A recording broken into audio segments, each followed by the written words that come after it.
Fala, gente, segundo tempo da aula, pressão, vem comigo, ó. Continuando os fenômenos ondulatórios, mais uma questãozinha aqui para a gente ficar afiado, treinado, preparado para o vestibular, para o Enem. Vem comigo, olha só.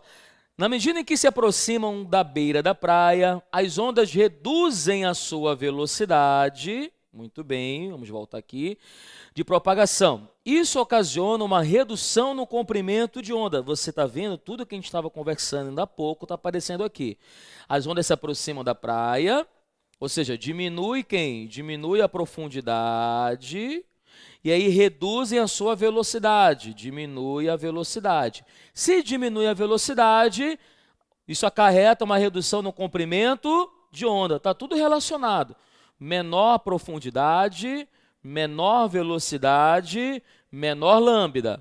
Só quem não pode mudar nessa brincadeira é quem? A frequência. Tudo bem? Maravilha. E aí fica fácil você perceber o seguinte, ele fala, além disso, outra consequência na redução da velocidade da onda é a mudança na direção de propagação das ondas, o que faz com que essas ondas cheguem com velocidades perpendiculares à orla da praia. Vocês viram aquela imagem que eu mostrei para vocês no início da refração. A onda chegando perpendicular à direção dela à praia. Elas chegam paralelas à frente de onda, mas a direção é perpendicular. Esse fenômeno ondulatório, o que é, pessoal? Mudança de meio, mudança de velocidade. Isso aí é minha o quê? É minha refração, né? Refração da onda. Aqui tem uma questão que já explora um pouquinho mais essa ideia da refração da onda. Dá uma olhadinha lá, ó. No bar, há uma pequena praia formada pela confluência de um furo do rio com Igarapé. Dois garotos que nela brincavam, jogavam água um no outro, produzindo ondas que se propagam na superfície da água em direção à margem. Considere esquematicamente que a topografia da praia é exibida na figura 4A. Considere também que a onda que se desloca em direção à margem é composta por um trem de ondas planas, cuja direção de propagação é originalmente oblíqua em relação à margem, conforme a figura 4B. Então, observe bem. Primeiro ele fala para ti da topografia aqui, ó. Você está vendo que a margem, que aqui é a areia, né? Aqui eu tenho maior profundidade, e na medida que a onda vai se aproximando da praia, a profundidade vai diminuindo. E nós já sabemos que essa redução de profundidade provoca mudança na velocidade. Está aqui a onda, está aqui as frentes de onda e a direção da onda, a onda incidindo obliquamente, né?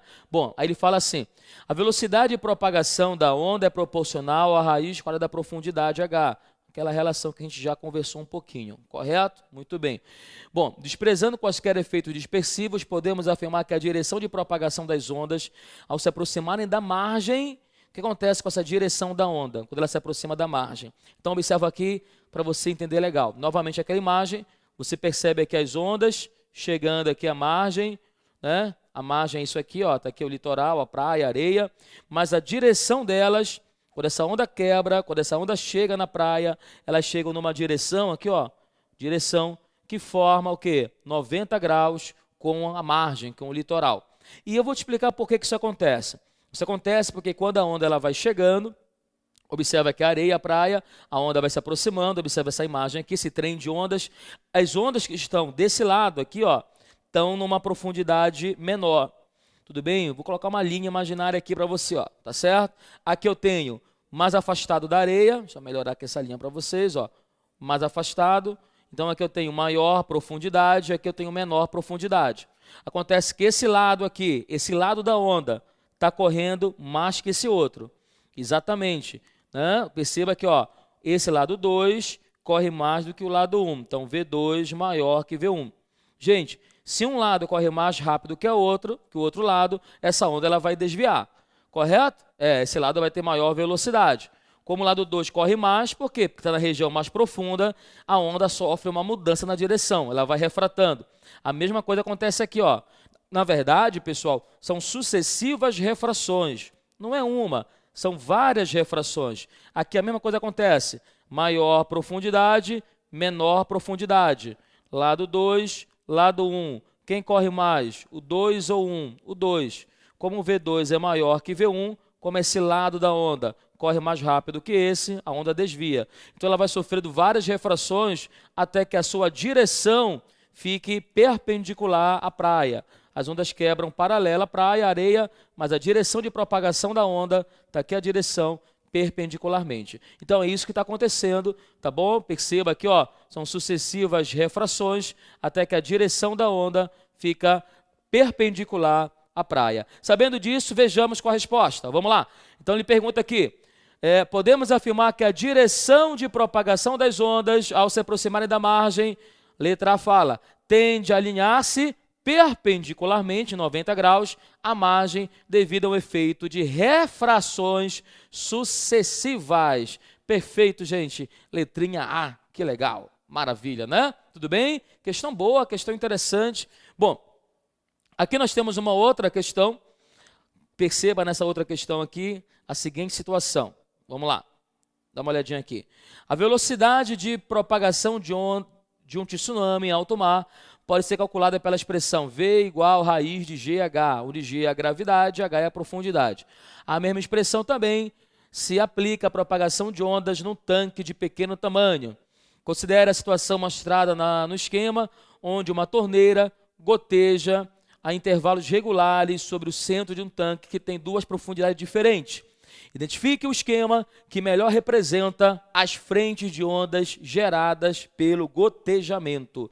Gente, cada gotinha que cai aqui gera uma onda, certinho? Mas quando a onda chegar bem aqui, olha, o que vai acontecer? Ela vai mudar a sua velocidade. Perceba que ela vinha no lugar aqui, no tanque, o centro do tanque, vamos ver aqui, ó, o centro do tanque tem uma profundidade maior.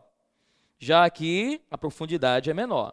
Então, quando essa onda sair dessa região e correr para outra, né, sair do centro, mais profundo, e correr para a região mais rasa, ela vai sofrer refração. Ela vai mudar de velocidade. A velocidade vai o quê? Diminuir. E aí o aluno tinha que ter o seguinte em mente. Poxa, se diminui a velocidade, o que vai acontecer? Vai diminuir o lambda. O lambda vai ser menor. Correto? Isso vai fazer com que mude a imagem. Observa bem o esqueminha aqui, ó. Repetindo para ti. Essa região, a velocidade é V1, aqui é V2. Acontece que em 1 é maior que 2. Consequentemente, o lambda em 1 é maior que 2. Lembrando que aqui eu tenho maior profundidade, aqui eu tenho menor. Então, como você tem uma profundidade diferente, vai mudar a velocidade. Concorda comigo? Por que em 1 é maior velocidade, aqui em 1, Fabrício, e aqui é menor? Por quê? Porque eu tenho maior profundidade, menor profundidade. Lembrando que se diminui a profundidade, quem é que percebe isso? O comprimento de onda. Então, qual é a figura que mostra para a gente essa relação da melhor forma aqui? Vejamos. A letra E está errada, né? A gente percebe que é praticamente aqui uniforme, não está mudando muito aqui, elimina a letra E. Né? Aqui, o que aconteceu aqui? Na letra A, o lambda aumenta, né? Olha o meu lambda aqui, de repente o lambda aumentou na letra A. Essa aqui não é, está incoerente, tudo bem? Essa aqui também, o lambda aumenta, no finalzinho diminui, está muito estranho essa daqui. Tá? Então, essa daqui você tem o comprimento de onda era maior, depois é menor, e aqui é menor, depois ficou maior. E aí? Então, estou na dúvida entre a B e a C. O que você acha, pessoal? Lembrando, nessa região central, eu tinha maior velocidade, maior lambda. Quando passou para a região periférica, ocorreu o quê? Redução da velocidade e redução do comprimento de onda. Então, a resposta, a letrinha é o quê, pessoal? Letra C. Tá? Perceba que aqui a onda, ao sair, ao se propagar, ela está sofrendo refração, o meu lambda diminuiu, e essa diminuição aconteceu justamente bem aqui, ó, onde ocorreu mudança na velocidade. Diminui a velocidade, na verdade, diminui a profundidade, diminui a velocidade e, consequentemente, o comprimento de onda, letrinha C. Questão interessante, né? Questão bem legal. Tudo bem? Mais uma aqui pra gente, ó. Vamos lá. Considere um lago onde a velocidade de propagação das ondas na superfície não dependa do comprimento de onda, mas apenas da profundidade. Essa relação pode ser dada por V igual a GD elevado a meio. Só um detalhe, o que significa isso aqui, gente? Traduzindo, olhando assim fica feio, né? Isso aqui, na verdade, é a velocidade raiz quadrada de G vezes D. É a mesma coisa, só que aqui ele colocou a meio, porque é raiz quadrada, né? Tudo bem? Muito bem. Em que G é a gravidade e D a profundidade. Então, esse D aqui, esse D é aquela profundidade que a gente já está acostumado. tá? Bom, duas regiões desse lago têm diferentes profundidades, como mostra a figura. Então, tem uma região aqui de 2,5 e uma região aqui de 10. Bom, o fundo do lago é formado por extensas plataformas planas em 2 níveis. Um degrau separa uma região com 2,5 metros de profundidade da outra de 10 metros. Uma onda plana de comprimento de onda lambda forma-se na superfície da região rasa do lago e propaga-se para a direita, passando pelo desnível. Considere que a onda em ambas as regiões possui a mesma frequência. É refração, né? Pode dizer que o comprimento de onda na região mais profunda vale quanto? Então, só para você entender o que está acontecendo. Bem aqui tem a separação. A onda vinha na região rasa, ela vinha correndo aqui. Quando chegou bem aqui, ela vai aumentar o lambda, tá? Ele fala que na região rasa, o meu lambda ele chama de lambda mesmo, questão literal, e ele quer saber quanto é que vale o lambda aqui nessa região profunda. Ele vai aumentar. Mas como é que tu sabe que ele vai aumentar, Fabrício? Porque vai aumentar o V, filho. Aqui eu tenho maior profundidade, maior velocidade e, consequentemente, eu vou ter maior comprimento de onda. Uma coisa é certa, quem não muda? Vamos colocar aqui, a frequência em 1 é igual a frequência em 2. Começa por aqui. Quem é a frequência 1? V1, lambda 1. Aqui vai ser quem? V2 sobre quem? Lambda 2. Correto? Quem é o V1? Olha a fórmula, ele te deu. É a raiz da gravidade, que é 10. Quanto é a profundidade na região 1? Quanto é a profundidade? 2,5. Então, vou repetir. Ó. Esse V1, está aqui a fórmula. Raiz de GD. Quem é a gravidade? 10. Profundidade em 1. Quanto é que é profundidade em 1? 2,5. Sobre lambda 1, que ele chamou de lambda, que é igual V2, raiz quadrada, G10. Quanto é a profundidade na região 2? Quanto é que é? Olha para a figura. 10. Está aqui, ó. 10 metros. Coloca lá, 10. E o lambda 2 a gente está procurando. Pessoal, isso aqui dá raiz de 25, que é 5, sobre lambda. Raiz de 100, que é 10, sobre lambda 2. Fácil perceber, então, que o nosso lambda 2 seria 10 vezes lambda por 5. Dividiu o lambda 2 duas vezes lambda. Tudo bem? Então, 2 vezes lambda, letrinha o quê? Letrinha B de bola. Tá claro? Tá acompanhando? É, rapaz. Vamos lá. Mais uma, cara. Pressão. Vem comigo. Você já pensou na possibilidade de existir vida fora da Terra? Essa é uma questão que preocupa e fascina muitos cientistas. Muito dinheiro foi e é destinado a pesquisas nessa área. Em geral, a procura de sinais de extraterrestres se dá através de emissões de ondas eletromagnéticas e de buscas de sinais eletromagnéticos que contenham alguma mensagem especial, que ocorre com sinais, como ocorre com sinais de rádio, televisão, etc. Muito bem. Com referência ao texto acima, é correto afirmar o quê? Letrinha A. As ondas referidas no texto são idênticas em natureza às ondas geradas por abalos sísmicos, terremotos. Gente, eu estou querendo... Olha só, o texto fala em procurar vida extraterrestre, fora da Terra, emitir sinais, né? Olha, a procura de sinais extraterrestres através de ondas eletromagnéticas. Claro, se eu estou no espaço, se eu estou enviando um sinal no espaço ou recebendo... Não pode ser onda mecânica, né, gente? Porque onda mecânica precisa de meio material.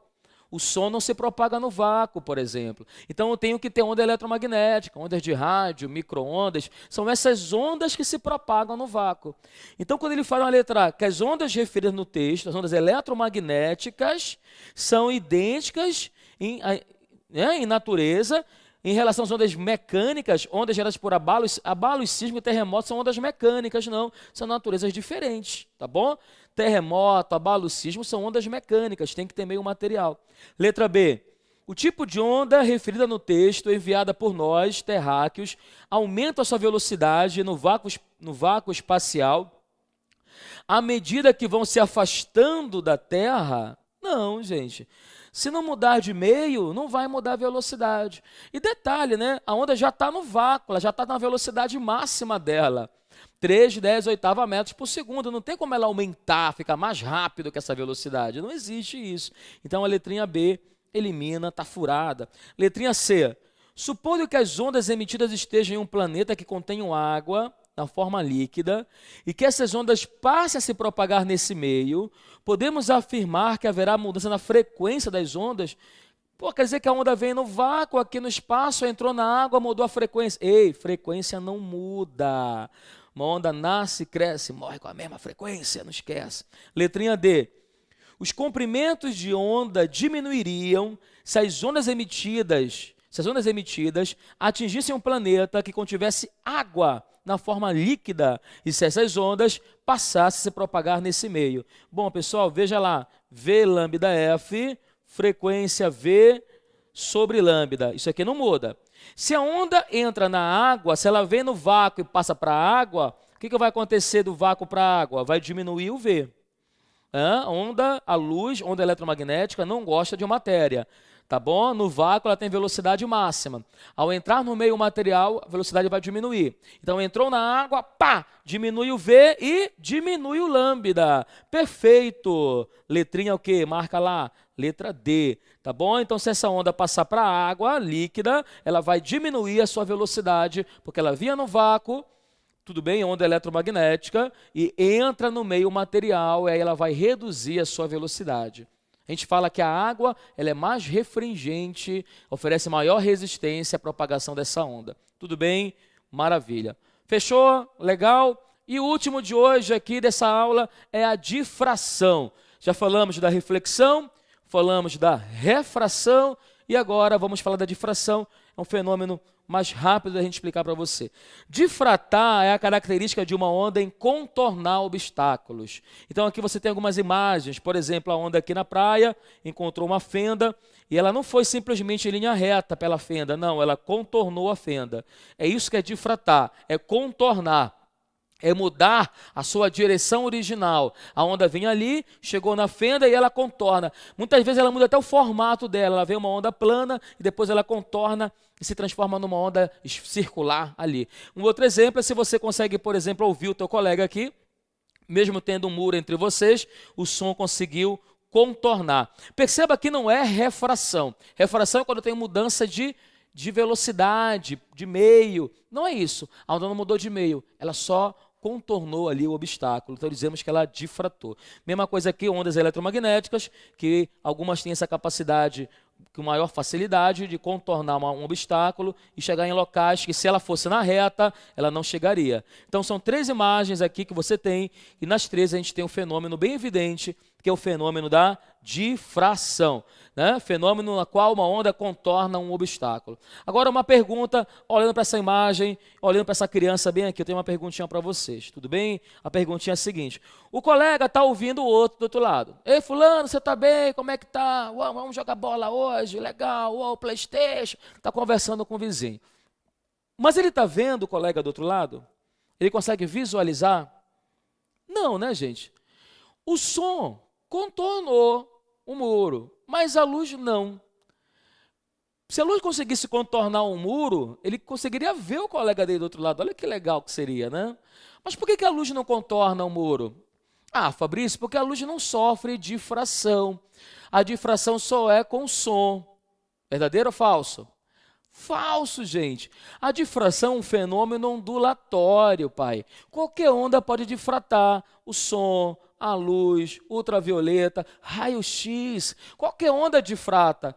Mas há uma condição para a difração acontecer. Que condição é essa? Olha lá. A condição é que o comprimento de onda seja próximo ao tamanho do obstáculo. E aí você vai ter a difração. Comprimento de onda da ordem de grandeza, a gente fala assim na física, na matemática, ordem de grandeza ao tamanho do obstáculo. Quanto mais próximo essa relação, melhor.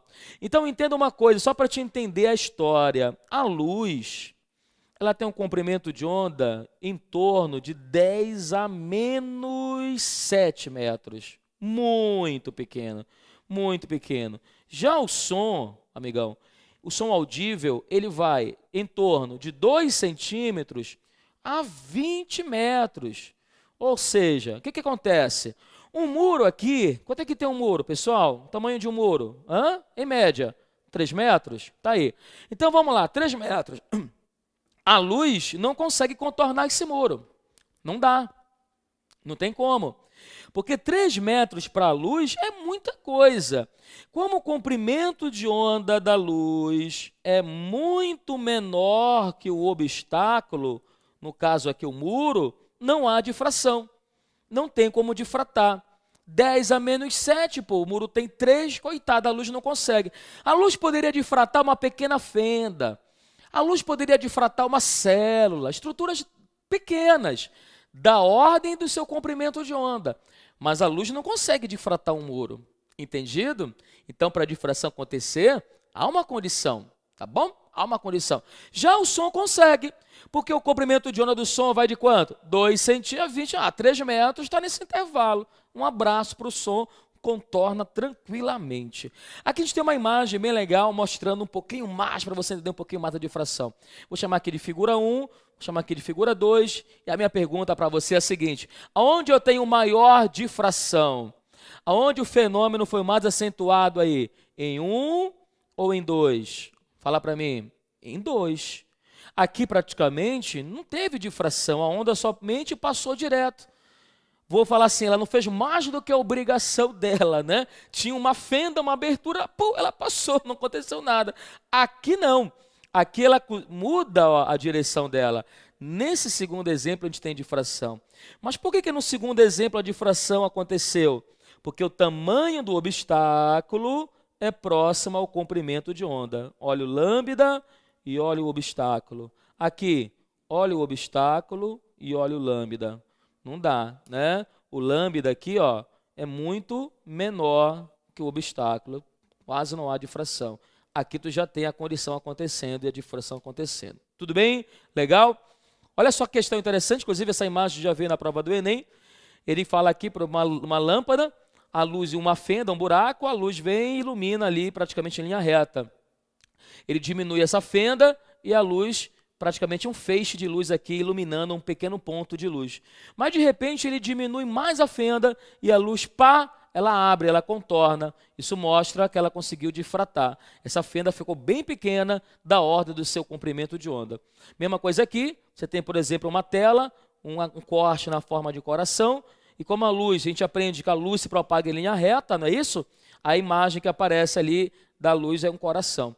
Mas se você pegar e colocar esse furo bem pequeno, de maneira que esse furo, esse orifício, fique próximo do seu comprimento de onda, a luz já vai abrir, já vai difratar, já vai mostrar uma mancha maior para você. Entendeu? Então ali você tem a condição de difração acontecendo. Tem um princípio chamado princípio de Huygens, né? Que explica um pouquinho a difração e a propagação de ondas. Esse princípio fala que cada ponto de uma onda tem a capacidade de gerar novas ondas. Então, quando você bloqueia uma onda, vamos imaginar assim, você bloqueia a onda, mas você deixa aquela abertura e aquele pontinho que está chegando da frente de onda gera novas ondas. Por isso que a gente consegue contornar, né? Cada ponto da frente de onda vai gerando novas ondas. Esse outro ponto vai gerando novas ondas. Esse outro ponto vai gerando novas ondas. Então, cada ponto de uma onda tem a capacidade de gerar novas ondas. São ondas secundárias que a gente chama, né? E isso faz com que a onda consiga se propagar. Então, quando você bloqueia uma onda, mas deixa uma abertura para que aquele ponto possa gerar novas ondas, a onda consegue contornar aquela abertura. O nome do princípio, princípio de Huygens. Tudo bem? Maravilha, pessoal. Beleza, então. Vamos treinar um pouquinho mais essa história da difração. Vem comigo, olha só. Questão do Enem, PPL. Fala assim: eu assisti a uma apresentação musical, um músico que estava na plateia percebeu que conseguia ouvir quase perfeitamente o som da banda, perdendo um pouco de nitidez para as notas mais agudas. Deixa eu marcar aqui para a gente não esquecer. Perdendo um pouco de nitidez para as notas agudas. Então ele não estava conseguindo ouvir bem, né, escutar bem o som agudo. Ele verificou que havia muitas pessoas bem mais altas à sua frente, bloqueando a visão direta do palco e o acesso aos alto-falantes. Qual fenômeno ondulatório é o principal responsável para que o músico percebesse essa diferenciação do som? Antes da gente responder, eu preciso lembrar uma coisa com você, que a gente vai falar mais adiante, mas não custa nada, rapidinho. Quando fala em som, uma onda sonora, ela pode ser grave ou ela pode ser o quê? Aguda, grave e aguda. Som grave, gente, é um som que tem menor frequência. É um som que apresenta maior comprimento de onda.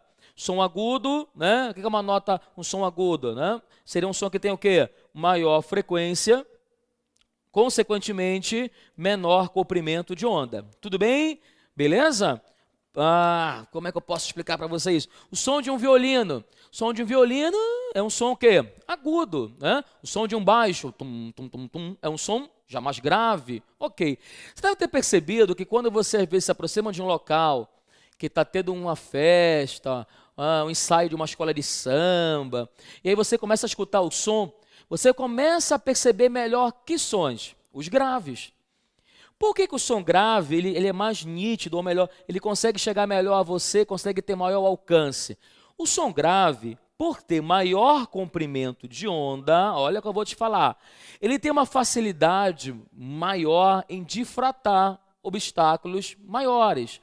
Você sabe que numa cidade você tem edificações como prédios, muros, casas, que a onda, para contornar, ela vai ter dificuldade. Mas qual é a onda que contorna com maior facilidade? São os sons graves. Por que os graves? Porque eles têm menor frequência e maior comprimento de onda. Tudo bem? Repara que numa orquestra, normalmente se coloca os violinos na frente e no fundo da orquestra se coloca os tambores. Os sons dos tambores são sons graves, que contornam ali a equipe, os componentes da orquestra mais facilmente, chegando até você. Então, essa questão fala o seguinte, que você foi para um show, uma apresentação musical, na sua frente tem uma pessoa imensa, bloqueando a tua visão do palco, dos alto-falantes, e que você não conseguiu ouvir bem os sons agudos, mas escutava os graves. Por que há essa separação, essa diferenciação entre os sons? Porque o som grave conseguiu contornar melhor que o agudo. Enquanto o som agudo refletia nos obstáculos, nas pessoas, o som grave contornava e chegava até você. Então, o fenômeno que explica essa diferenciação, novamente, é a nossa o quê? Difração. Tá claro, pessoal? Beleza? Eu espero ter ajudado. Um pouquinho gripado. Resolva as questões que estão aí. Na próxima aula a gente continua. Grande abraço.